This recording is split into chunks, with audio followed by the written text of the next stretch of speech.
La nuit était tombée comme un couvercle de plomb sur les plaines du nord. Une nuit dense, huileuse, qui semblait absorber toute lumière et tout espoir. Le vent venu des Flandres sifflait entre les squelettes des arbres dénudés, apportant avec lui une humidité glaciale qui pénétrait les eaux. Dans cette obscurité primitive, un homme marchait d'un pas mécanique, son corps ployant sous le poids de la fatigue et du désespoir. Étienne Lantier, mécanicien de 21 ans au sang vif, chassé des ateliers de Lille pour avoir giflé son contremaître. Depuis 3 jours, il errait, fuyant la faim qui lui tordait les entrailles en une crampe permanente, cherchant du travail dans cette région inconnue où la terre semblait maudite. Soudain, au détour du chemin boueux, une vision d'apocalypse s'offrit à lui, surgissant des ténèbres comme une matérialisation des enfers. Le Voreux se dressait, une masse sombre et confuse, d'où se dressaient les squelettes des chevalets, dressant leurs membrures noires contre le ciel blafard. La machine d'extraction haletait, comme quelques bêtes méchantes accroupies dans son repère. Ses bielles luisaient telles des membres luisants de bêtes féroces, et sa cheminée se dressait, ainsi qu'une corne menaçante prête à embrocher le ciel. Le puits lui-même, béant, semblait la gueule du monstre, ouverte pour dévorer les hommes, exhalant une haleine chaude et soufrée. Une poussière de charbon voltigeait en un nuage permanent, imprégnant l'atmosphère d'une odeur âcre de houille brûlée et de suie mouillée. C'est alors qu'il aperçut, assis près d'un brasero fumant, dont les braises rougeoyaient sinistrement, le vieux Bonnemort, tel un spectre gardien des enfers. Le vieil homme, aux membres tremblotants et au visage creusé de sillons noirs comme veinés de charbon, raconta d'une voix cassée par 50 ans de mine. « Moi, voyez-vous, j'ai commencé au fond à 8 ans, poussant les berlines dans les galeries basses où je devais marcher courbé comme un singe.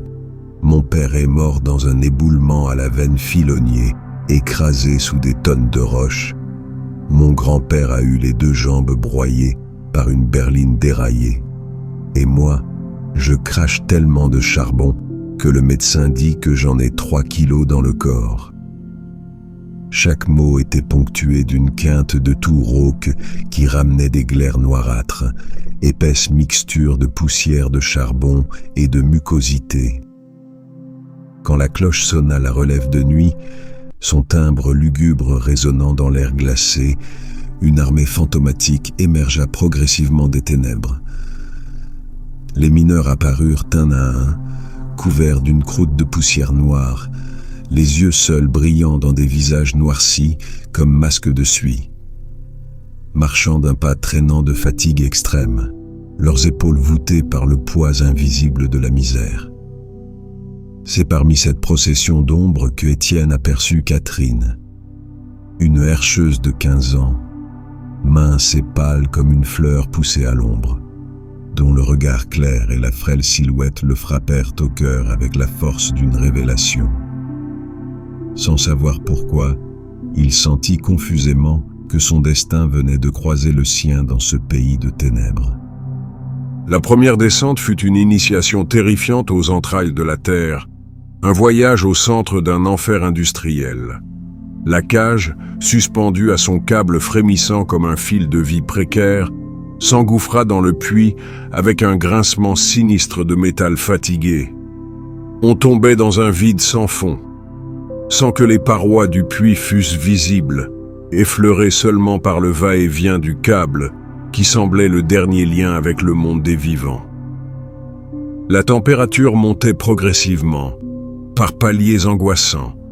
L'air devenait lourd, épais, chargé d'odeurs complexes de moisis anciens, de poudre explosive et de chair humaine suante. Les lampes de Davy projetaient des ombres dansantes et grotesques sur les parois suintantes d'humidité noire.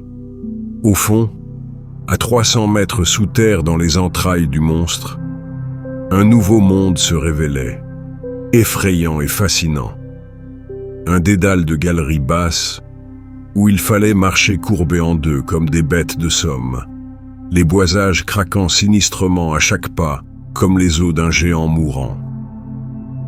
L'eau suintait des parois en fines gouttelettes persistantes, formant des mares boueuses où leurs pieds s'enfonçaient avec un bruit de succion malsain. Partout rôdait l'ombre menaçante du grisou, ce gaz mortel invisible, matérialisé par la flamme bleue de leurs lampes, qui pouvait à tout moment se transformer en explosion mortelle, en brasier dévorant. Étienne fut affecté à la veine Guillaume, aux côtés de Maheu et de sa brigade, ses forçats de la houille. Le travail des aveurs était d'une brutalité inouïe, presque primitive. Couchés sur le flanc, dans des boyaux de 60 cm de haut, où l'on ne pouvait même pas se retourner, ils attaquaient la veine de charbon à coups de rivelaine, dans un balai épuisant de muscles tendus et de souffles courts. La poussière de houille volait en nuages épais, s'infiltrait partout, dans les yeux qui brûlaient, dans les oreilles qui bourdonnaient, dans le nez qui se bouchait, collait à la peau trempée d'une sueur noire et gluante. Chaque coup d'outil résonnait sourdement dans l'étouffante chaleur du fond, martelant le temps d'une existence de damnation. Catherine devint son guide bienveillante dans cet enfer, son ange des ténèbres. Elle lui montra avec une patience touchante comment pousser les lourdes berlines pleines sans se blesser aux parois rugueuses, comment reconnaître les signes avant-coureurs d'un coup de grisou au changement imperceptible de couleur de la flamme, comment se glisser dans les passages les plus étroits comme un serpent. Dans l'intimité oppressante et sensuelle de la galerie exiguë, leurs corps se frôlaient constamment, créant une tension érotique mêlée à la peur permanente de la mort. Étienne sentait la chaleur vivante de son jeune corps à travers les vêtements trempés de sueur noire, et cette proximité forcée le troublait profondément, éveillant en lui des désirs confus qu'il ne parvenait pas à maîtriser. Le coron des 240 s'étirait misérablement le long de la route défoncée, une longue rue unique et boueuse, bordée de petites maisons basses et identiques, toutes pareilles, alignées comme des casernes de misère. Chaque maison était un cube de briques noircies par la poussière de charbon omniprésente, avec sa petite fenêtre étroite, aux vitres rarement lavées, et sa porte basse qui semblait faite pour des êtres courbés. Chez les Maheu, 10 personnes s'entassaient dans 3 pièces exiguës et nues.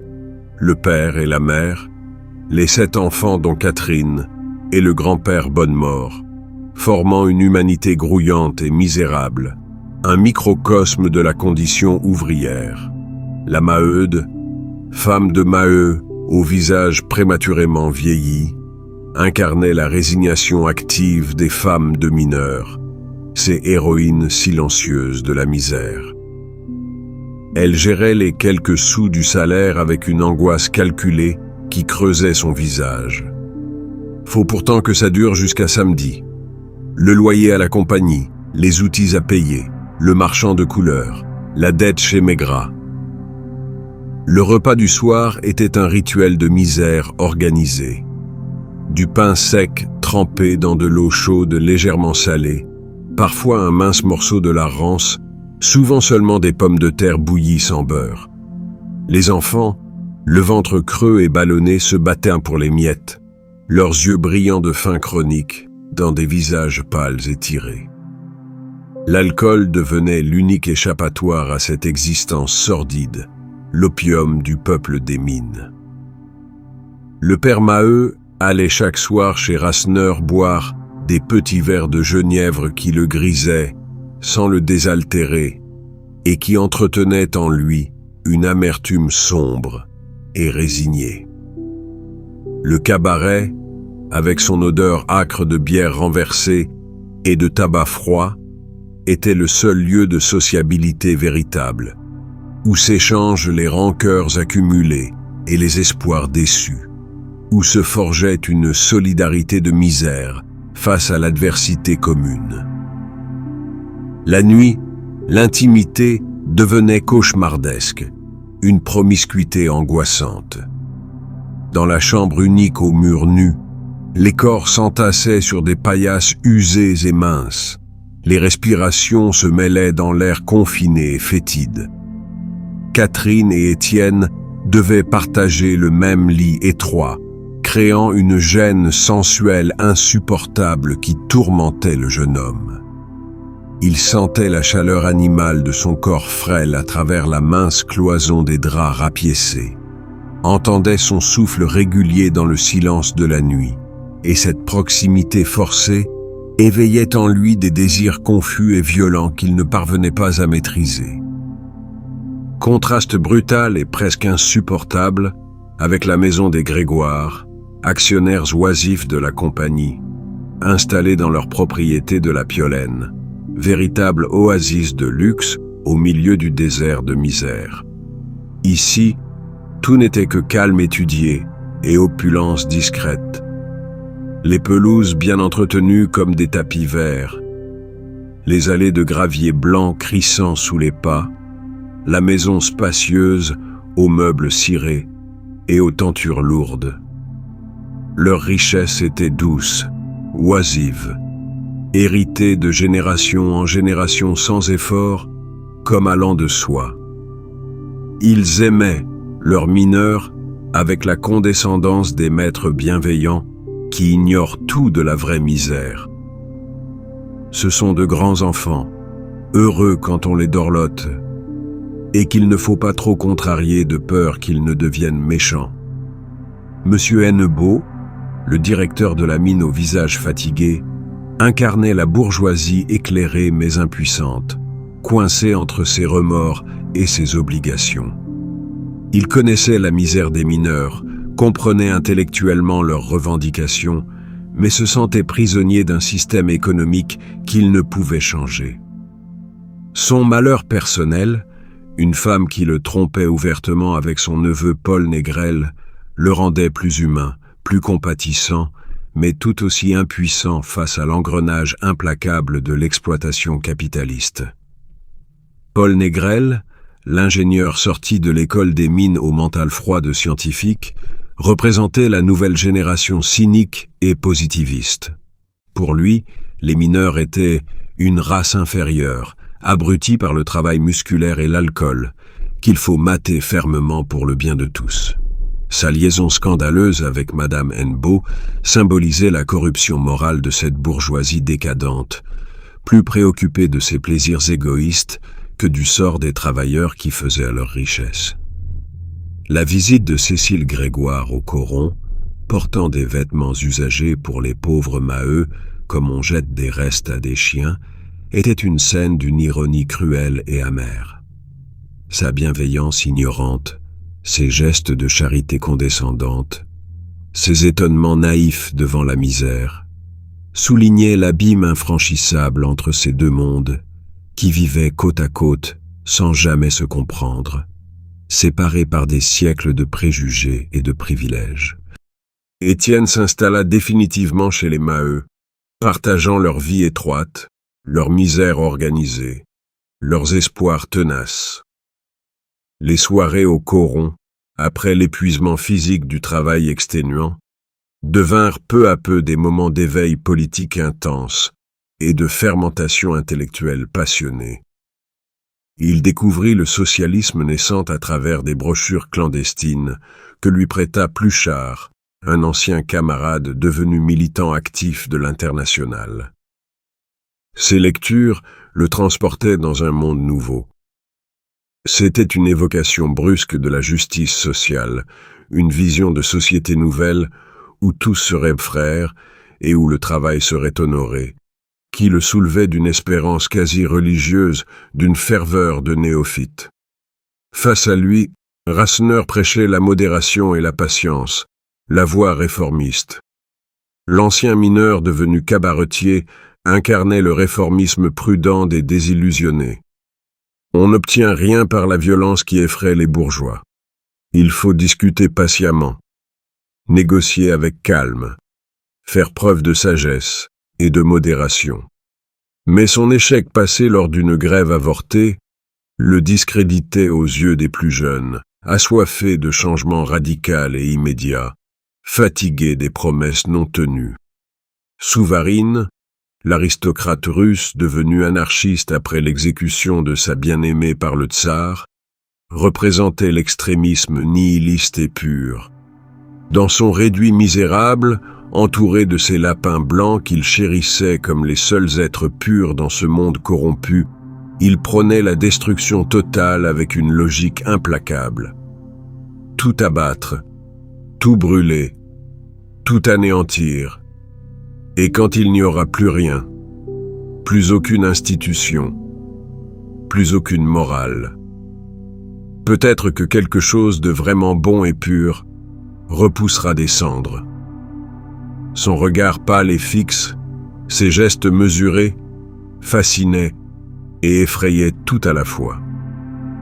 La compagnie, sous le prétexte fallacieux d'améliorer la sécurité des travailleurs, imposa un nouveau système de paiement sournois, le tarif de boisage. Officiellement, c'était pour inciter les mineurs à mieux étayer les galeries et éviter les éboulements.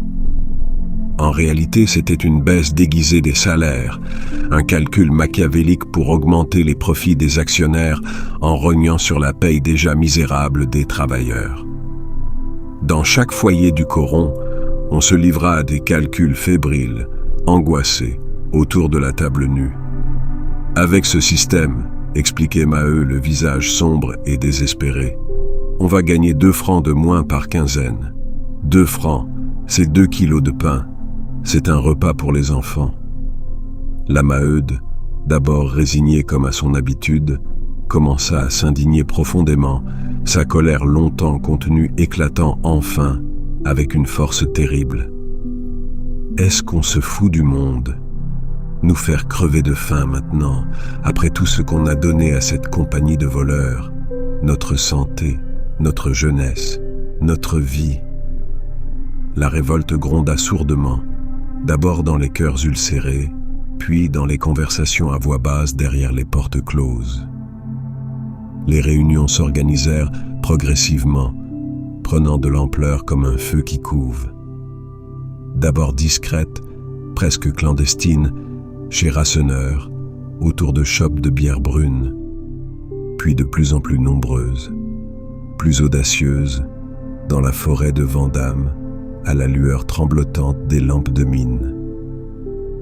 Étienne émergea peu à peu comme un tribun naturel, sa passion communicative gagnant les cœurs. Sa voix, d'abord hésitante, prit de l'assurance, de la conviction profonde.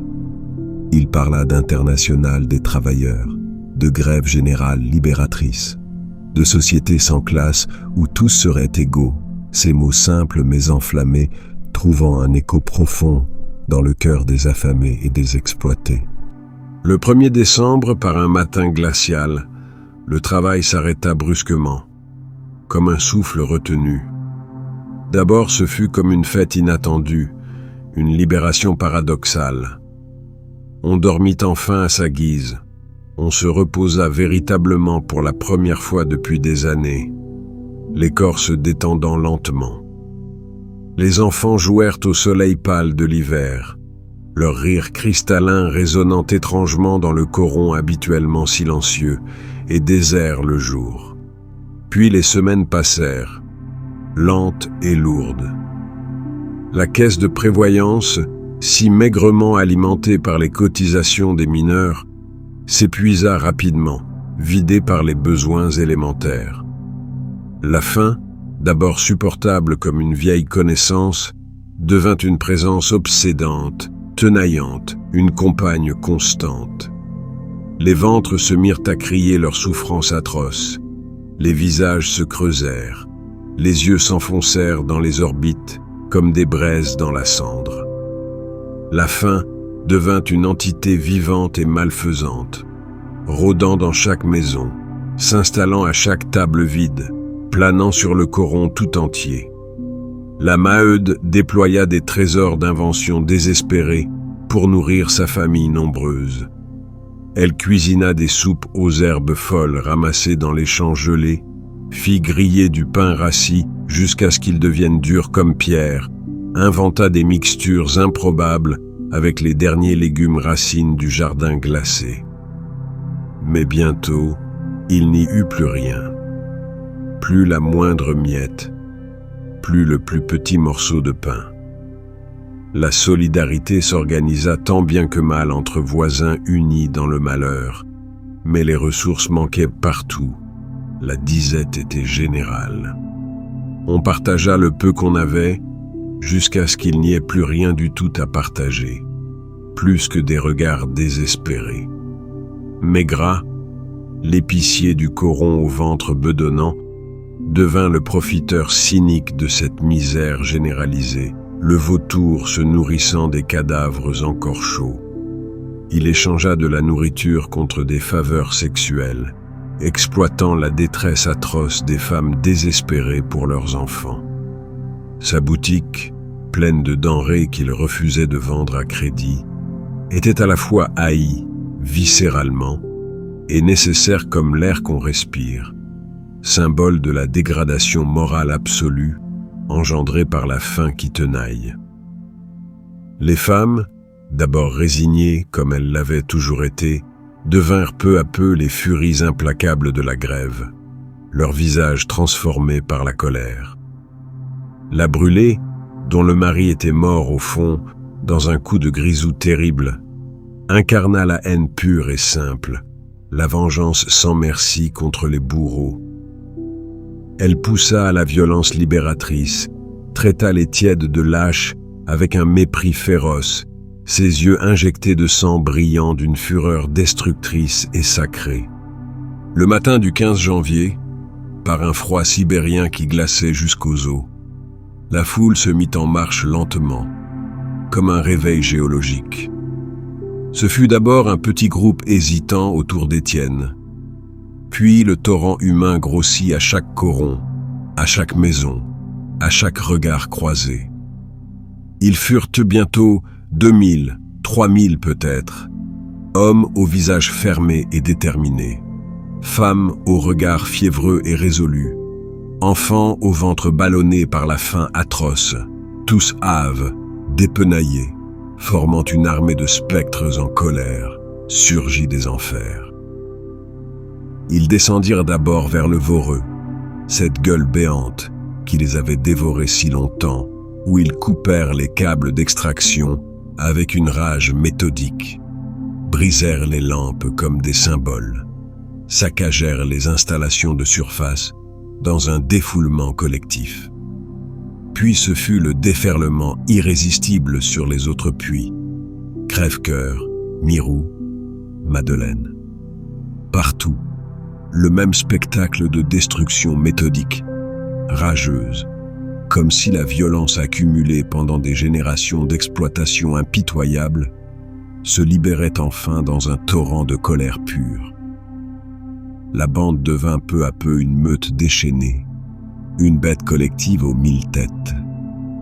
Les visages se déformèrent sous l'effet de la colère collective libérée. Les cris devinrent plus sauvages, plus primitifs, remontant des profondeurs de l'être.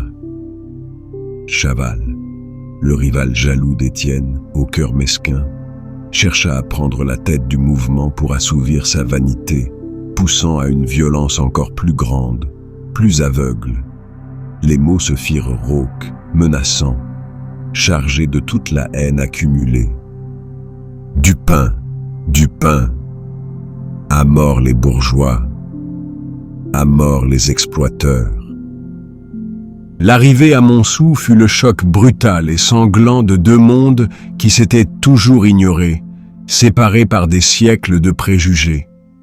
Les grévistes, couverts de boue et de poussière comme des damnés, déferlèrent dans les rues propres et bien entretenues des bourgeois, leurs pas lourds résonnant étrangement sur les pavés luisants, leurs cris sauvages déchirant le silence habituel du quartier résidentiel. La maison des Grégoire fut envahie, pillée, souillée par ces mains noires qui touchait pour la première fois le luxe honni. Cécile, terrifiée comme une bête traquée, offrit son argent, ses bijoux familiaux. Mais c'était la nourriture qu'on réclamait avant tout. Cette nourriture qui leur manquait tant depuis des semaines. Cette nourriture devenue obsession. Les mineurs découvraient avec stupeur incrédule le confort dont vivaient les actionnaires. Ces nappes blanches immaculées, ces meubles cirés et luisants, ces tableaux au cadre doré qui représentaient des paysages idylliques. Puis ce fut le pillage rageur de la boutique Maigra, cette caverne d'Ali Baba Honni. La foule, déchaînée par des semaines de faim et d'humiliation, défonça la porte à coups de pierre, saccagea tout dans un chaos jubilatoire, jetant la farine, le sucre, le café dans la rue, comme une offrande au dieu de la révolte. Les femmes se vengèrent avec une joie amère des années d'humiliation, de chantage sexuel ignoble, de regards méprisants. Quand les soldats arrivèrent enfin, baïonnettes au canon et visages fermés, ce fut la fusillade meurtrière, brutale.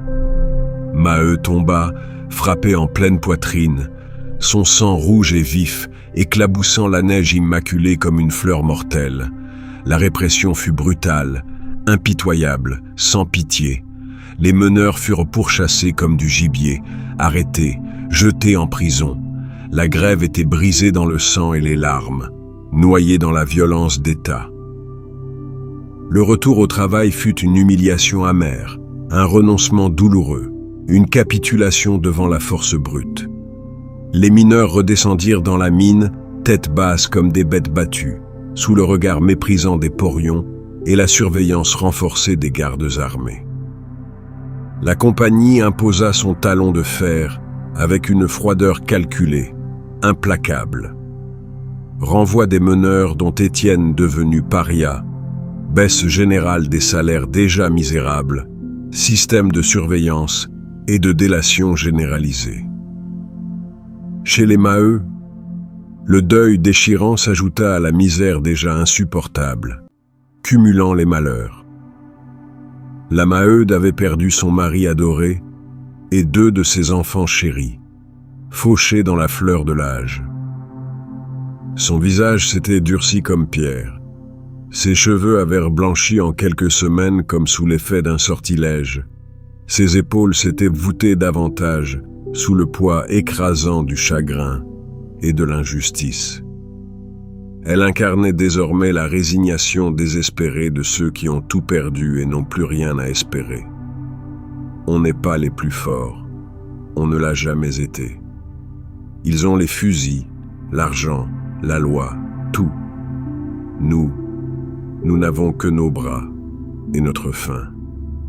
La faim restait la même. Pire même car l'espoir était mort et enterré. Les estomacs criaient toujours leur souffrance atroce. Mais les cœurs s'étaient tus, ensevelis sous les décombres des rêves brisés. On travaillait mécaniquement, sans joie, sans espoir, dans un silence lourd de rancune rentrée et de désespoir absolu, chaque coup de pioche résonnant comme un glas. Parallèle tragique à la grande histoire des adultes, le drame poignant de l'enfance sacrifié sur l'autel du profit. Jeanlin, le gamin vicieux et boiteux, survivait en marge de ce monde brutal, développant une sauvagerie instinctive. Avec ses complices Bébert et Lydie, enfants comme lui jetés dans la fosse aux lions, il avait créé un univers à part dans les galeries abandonnées, mi-enfantin dans ses jeux macabres, mi-sauvage dans ses instincts de survie primitifs. La scène du meurtre froid du petit soldat Jules fut d'une brutalité insoutenable, d'autant plus qu'elle était commise par des enfants à l'âme déjà pervertie. Jeanlin assomma le jeune soldat naïf d'un coup de brique bien ajusté, sans haine particulière, simplement pour lui voler son pain comme on cueille un fruit, avec une indifférence terrifiante. Le geste était à la fois puéril dans sa simplicité horrible et monstrueux dans sa froideur calculée. Il cacha le corps dans une galerie effondrée comme on cache un jouet cassé, puis partagea le butin avec ses amis comme on partage un trésor de pirate, avec une joie sauvage. Cette bestialité enfantine révélait la déshumanisation profonde produite par la misère chronique et la violence ambiante quotidienne. Jeanlin était le produit monstrueux mais logique de ce monde où la survie justifiait tous les moyens, où l'innocence n'avait pas sa place, écrasée dès le berceau. Son âme d'enfant s'était pervertie irrémédiablement au contact de la brutalité institutionnalisée, faisant de lui une bête précoce. Souvarine, l'anarchiste silencieux aux mains pâles, passa enfin à l'acte après des semaines de rumination mentale. Mécanicien de génie connaissant intimement la machine infernale, il savait exactement où frapper pour porter un coup mortel au système capitaliste haï. Une nuit noire, il se glissa comme une ombre dans le voreux désert et scia méthodiquement, patiemment, les tiges vitales de la pompe d'Exor. Son visage restait calme, presque extatique, illuminé intérieurement par la certitude absolue de son geste libérateur et destructeur. Il faut que tout craque, que tout s'effondre. Plus rien ne doit rester debout de ce monde pourri. Par le feu et par l'eau. L'inondation fut foudroyante, terrifiante dans sa puissance élémentaire destructrice. L'eau jaillit des profondeurs comme un monstre libéré, noir, glacé, chargé de boue et de débris, emportant tout sur son passage avec une force irrésistible de tsunami. Les galeries se remplirent en quelques heures seulement, transformant la mine en un tombeau liquide et définitif, engloutissant des vies et des rêves. Étienne, Catherine et Chaval se retrouvèrent piégés dans une veine éloignée, sans issue possible, condamnés d'avance. L'eau montait inexorablement, engloutissant peu à peu leur dernier refuge précaire, effaçant leurs traces. Dans l'obscurité totale et angoissante, le duel final éclata, inévitable. Étienne, fou de jalousie accumulée et de désirs contrariés, assomma Chaval d'un coup de rivelaine précis, libérant sa haine longtemps contenue dans un geste fatal. Ce furent 15 jours interminables d'agonie lente et consciente dans les ténèbres absolues de la mine inondée. 15 jours de descente aux enfers personnels. L'eau atteignit d'abord leurs chevilles, avec une froideur mortelle, puis leurs genoux dans une étreinte glaciale, enfin leur poitrine dans un baiser de mort. La faim les tenailla atrocement, se transformant en douleur lancinante. La soif devint une torture insupportable, une brûlure intérieure.